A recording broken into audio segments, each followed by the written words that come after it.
Welcome to my mom channel. இன்றைக்கி நம்ம சேனலில் ஒரு சூப்பரான ரெசிபி வீடியோ தான். நிறைய பேர் ஏன் ரெசிபி போட்டதில்லைன்னு கேட்டிங்க. அதுக்காக ஒரு சூப்பரான ரெசிபியோடு வந்திருக்கேன். இந்த ரெசிபி என்னென்னு பார்த்தீங்கன்னா, ரெசிபின்னு சொல்கிறத விட ஸ்நாக்ஸ்ன்னு சொல்லலாம், செமையாக இருக்கும். நேந்திரம் பழம் ஸ்வீட் சிப்ஸ். இது எப்படி பண்ணலான்னு பார்க்குறதுக்கு முன்னாடி நம்ம சேனலுக்கு மோம் நம்ம சேனலுக்கு புதுசாக இருக்கவங்கெல்லாம் ப்ளீஸ் மறக்காமல் சப்ஸ்கிரைப் பண்ணிக்கோங்க. பெல் ஆப்ஷன் கிளிக் பண்ணிக்கோங்க. அப்போ தான் நான் போடுற வீடியோஸ் எல்லாம் உங்களுக்கு ஒன்று நோட்டிஃபிகேஷனாக வரும். நம்ம சேனலில் ரெசிபி வீடியோஸ் போட்டு ரொம்ப நாள் ஆச்சு, நிறைய பேர் கேட்குறீங்க. அதுக்காகவே இன்றைக்கி நேந்திரம் பழம் ஸ்வீட் சிப்ஸ் ரெசிபியோடு வந்திருக்கேன். இது பார்த்திங்கன்னா காயில் பண்ணால் வந்து நமக்கு அந்த நேந்திரம் சிப்ஸ் கிடைக்கும். இது வந்து பார்த்திங்கன்னா கொஞ்சம் லைட்டாக ஒரு ஸ்டேஜ் வந்து பழுத்தது. இன்னும் வந்து பார்த்திங்கன்னா நம்ம சாப்பிட்றதுக்கு வந்து ஒரு 3 நாள் ஆகும். அந்தளவுக்கு கொஞ்சம் காயாக இருக்குது. மற்றபடி லைட்டாக பழுத்தது தோல், இந்த மாதிரி பழுத்த தோல், எல்லோயிஷ் தோலாக இருக்கிற பழமாக பார்த்து நம்ம செலக்ட் பண்ணிக்கணும். அப்போ தான் வந்து நமக்கு சிப்ஸ் வந்து கொஞ்சம் ஸ்வீட்டாக கிடைக்கும். இதுவே வந்து ரொம்ப காயாக அப்போயே பறித்து அந்த காய் மாதிரி இருக்கும் பாருங்கள், அந்த காயில் பண்ணால் தான் நமக்கு அந்த நேந்திரம் காய் சிப்ஸ் கிடைக்கும். இது வந்து பழம் சிப்ஸ் கொஞ்சம் வந்து ஸ்வீட்டாக இருக்கும். அந்த சிப்ஸ் வந்து எங்கள் வீட்டில் எல்லாருக்கும் ரொம்ப பிடிக்கும். ஸோ அதனால் வந்து நான் இன்றைக்கி நேந்திரம் பழம் சிப்ஸ் போடலான்னு சொல்லியிருக்கேன். பழம் சிப்ஸ்க்கு பார்த்திங்கன்னா கொஞ்சம் அந்த மாதிரி பழமாக செலக்ட் பண்ணி, கொஞ்சம் லைட்டாக பழுத்த பழமாக செலக்ட் பண்ணி, இந்த மாதிரி சென்டரில் இப்படி கட் பண்ணிங்கன்னா தான் ஓப்பன் ஆகும். நம்மளால் கையால் உரிக்க முடியாது, ஏன்னா கொஞ்சம் காயாக தான் இருக்குது. ஸோ உரிச்சோன்னா உள்ளே பார்த்திங்கன்னா இந்த மாதிரி லைட் எல்லோயிஷாக இருக்கும். நேந்திரப்பழம் பழுத்தது பார்த்திங்கன்னா ரொம்ப எல்லோயிஷாக இருக்கும். இது வந்து லைட் எல்லோயிஷாக இருக்கிறதுனால கொஞ்சம் காய். ஸோ நம்ம அந்த பழத்தெல்லாம் உரித்து வச்சுட்டு நம்ம இந்த மாதிரி என்ன பண்ணணும், கட் பண்ணணும். எவ்வளோ முடியுமோ அந்தளவுக்கு வந்து நம்ம தின் லேயராக வந்து நம்ம கட் பண்ணோம். மெலிசாக கட் பண்ணோம். நீங்கள் எந்த அளவுக்கு கட் பண்ணுறீங்களோ அந்தளவுக்கு வந்து உங்கள் சிப்ஸ் வந்து ரொம்ப கிறிஸ்பியாக இருக்கும். நான் வந்து இந்த மாதிரி கையிலே கட் பண்ணுறேன். இல்லை உங்களுக்கு ஏதாவது ஸ்லைசர் இருந்துச்சுன்னா நீங்கள் அதில் கூட கட் பண்ணலாம். இதை பாருங்கள், நான் வந்து எவ்வளோ தின்னாக கட் பண்ணியிருக்கேன். இதோட தின்னாக கூட நம்ம பண்ணலாம்.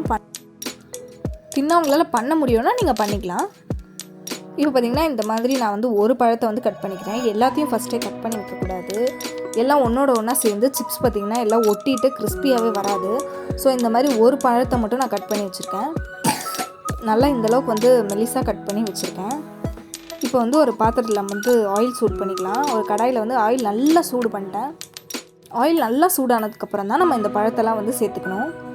இந்த மாதிரி நம்ம ஆயிலில் வந்து சேர்த்துக்கலாம். சேர்த்துட்டு இது கலந்தால் எல்லாம் உதிரியாக தனித்தனியாக வந்துடும். நிறைய போட வேண்டாம், இடம் கம்மியாச்சுன்னா எல்லாம் ஒன்றோட ஒன்றா ஒட்டிக்கும். ஸோ இந்த மாதிரி வந்து நல்லா பொரியணும் சிப்ஸு.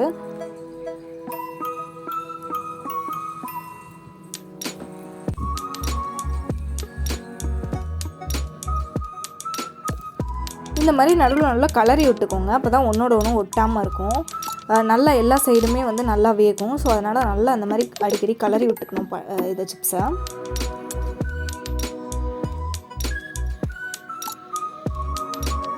ஒன்று பாருங்கள், நல்லா ரெட்டிஷ் ஆகிடுச்சு.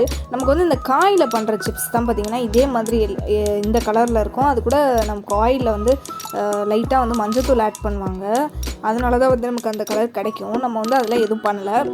இது வந்து ஸ்வீட் சிப்ஸ்னால் வந்து நமக்கு கொஞ்சம் பழத்தில் பண்ணுறதுனால நமக்கு வந்து இதே கலர் கிடைக்காது. கொஞ்சம் ப்ரௌன் ஆனால் தான் நமக்கு வந்து கிறிஸ்பி ஆகும். நீங்கள் இதே மாதிரி எல்லோயிஷாக இந்த ஸ்டேஜ்லேயே வந்து எடுத்துட்டிங்கன்னா உங்களுக்கு வந்து இருக்காது. ஸோ வந்து நல்லா இது ப்ரௌனாக இருக்குது பாருங்கள். இந்த மாதிரி ப்ரௌன் ஆனதுக்கப்புறம் தான் எடுக்கணும். ப்ரௌன் ஆகிடுச்சுன்னு நினச்சி கசக்குன்னு நினைக்க வேணாம். ப்ரௌன் ஆனதுக்கப்புறம் செம்ம ஸ்வீட்டாக நல்லா இனிப்பாக இருக்கும். சாப்பிட்றதுக்கே அவ்வளோ டேஸ்ட்டாக இருக்கும். நல்லா கிறிஸ்பியாகவும் இருக்கும். இது பாருங்கள் எப்படி இருக்குன்னு சொல்லி. எல்லாமே கலரும் மாறிடுச்சு. இதுக்கு வந்து நான் ஃபஸ்ட்டு சால்ட் போடல இதுலேயும். நான் இப்போ தான் வந்து ஃப்ரை பண்ணதுக்கப்புறம் கொஞ்சம் நேரம் ஆற விட்டதுக்கப்புறமா தான் சால்ட் சேர்க்கணும். இந்த மாதிரி சால்ட்டு சேர்க்கும்போதே பாருங்கள் செம்ம கிறிஸ்பியாக இருக்குது. நல்லா சால்ட்டு சேர்த்து நல்லா எல்லா இடத்துலையும் படுற மாதிரி சேர்த்துக்கணும். சால்ட் சேர்க்காமல் சாப்பிட்டாலுமே செம்ம சூப்பராக இருக்கும்.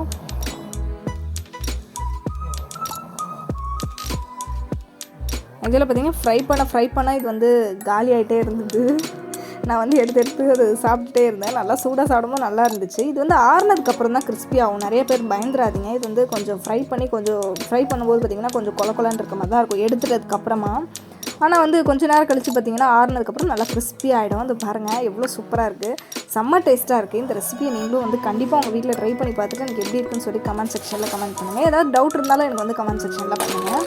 வேறு எந்த மாதிரி ரெசிபிஸ் வீடியோஸோ இல்லை வேறு vlog எந்த மாதிரி வீடியோஸ் வேணும்னு சொல்லி எனக்கு கமெண்ட் செக்ஷனில் கமெண்ட் பண்ணுங்கள். அது வரைக்கும் நம்ம சேனல் பார்த்துட்டு இவ்வளோ நாள் சப்போர்ட் பண்ணியிருந்த எல்லாருக்குமே ரொம்ப ரொம்ப தேங்க்ஸ் ஃபார் வாட்சிங். பை.